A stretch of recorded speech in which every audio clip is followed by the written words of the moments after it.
വിഭജനത്തിൽ സർക്കാരിന് തിരിച്ചടി 8 നഗരസഭകളിലെയും ഒരു ഗ്രാമപഞ്ചായത്തിലെയും വാർഡ് വിഭജനം ഹൈക്കോടതി റദ്ദാക്കി. സർക്കാരിന്റെ വാർഡ് വിഭജന ഉത്തരവും ഡീലിമിറ്റേഷൻ കമ്മീഷൻ വിജ്ഞാപനവും നിയമവിരുദ്ധമെന്ന് കോടതി.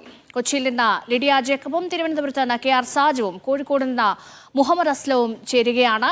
ആദ്യം ലിഡിയയിലേക്ക്. ലിഡിയ, സർക്കാരിനെ സംബന്ധിച്ച വലിയ തിരിച്ചടിയാണ് ഉണ്ടാക്കുന്നത്. ഇത് ഏതൊക്കെ വാർഡുകളെയാണ് ബാധിക്കുക?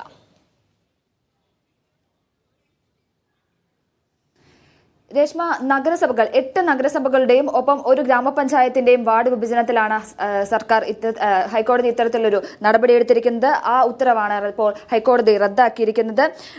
അതായത് കൊടുവള്ളി, ഫറോക്ക്, മുക്കം, പാനൂർ, പയ്യോളി, പട്ടാമ്പി, ശ്രീകണ്ഠാപുരം, മട്ടന്നൂർ എന്നീ നഗരസഭകളുടെയും ഒപ്പം പടന്ന ഗ്രാമപഞ്ചായത്തിന്റെയും വാർഡ് വിഭജനമാണ് ഇപ്പോൾ റദ്ദാക്കിയിരിക്കുന്നത്.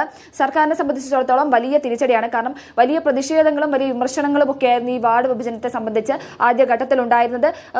16,000-ഓളം പരാതികൾ ഇത് സംബന്ധിച്ച് വന്നിരുന്നു. ഈ സർക്കാരിന്റെ ഒരു ഏകപക്ഷീയമായ നടപടിയാണ്, ഏകപക്ഷീയമായ തീരുമാനമാണ് എന്നുള്ള രീതിയിൽ വലിയ വിമർശനങ്ങളാണ് ഉയർന്നിരുന്നത്. അത് തന്നെയാണ് ശരിക്കും പറഞ്ഞാൽ ഹൈക്കോടതിയിൽ ഹർജിക്കാർ ഉന്നയിച്ചതും. മുസ്ലിം ലീഗിന്റെ ഹർജിയാണ് ഹൈക്കോടതി പരിഗണിച്ചത്. ഒരു കൂട്ടം ഹർജിക്കാരുണ്ടായിരുന്നു.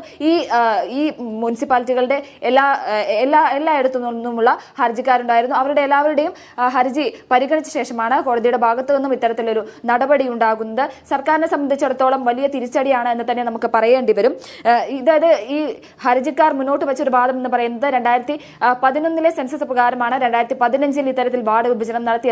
എന്നാൽ വീണ്ടും മറ്റൊരു സെൻസസ് വരുന്നതിന് മുമ്പ് ഇത്തരത്തിലൊരു വാർഡ് വിഭജനം എന്ന് പറയുന്നത് അത് അശാസ്ത്രീയമാണ്, ഒപ്പം നിയമവിരുദ്ധമാണ് എന്നൊരു നിലപാടാണ് ഈ ഹർജിക്കാർ എടുത്തത്. അതാണ് ശരിക്കും പറഞ്ഞാൽ അത്തരത്തിലാണ് ഇത്തരത്തിലൊരു വലിയ പരാതിയും ഒക്കെ ഈ വാർഡ് വിഭജനവുമായി വന്നിട്ടുണ്ടായിരുന്നു. 16,000-ഓളം പരാതികൾ ഇതിൽ വന്നിരുന്നു.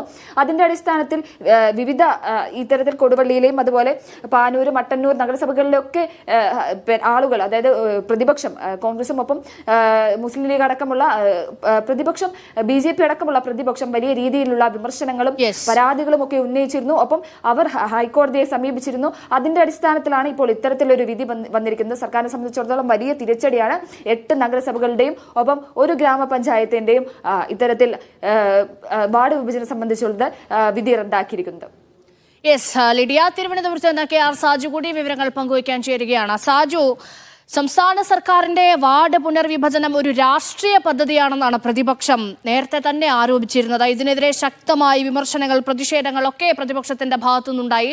കോടതി ഇങ്ങനെ ഒരു തീർപ്പിലേക്ക് എത്തുമ്പോൾ സർക്കാരിനെ സംബന്ധിച്ച് അത് എത്രമാത്രം ശക്തമായി തിരിച്ചടിയാകുന്നു?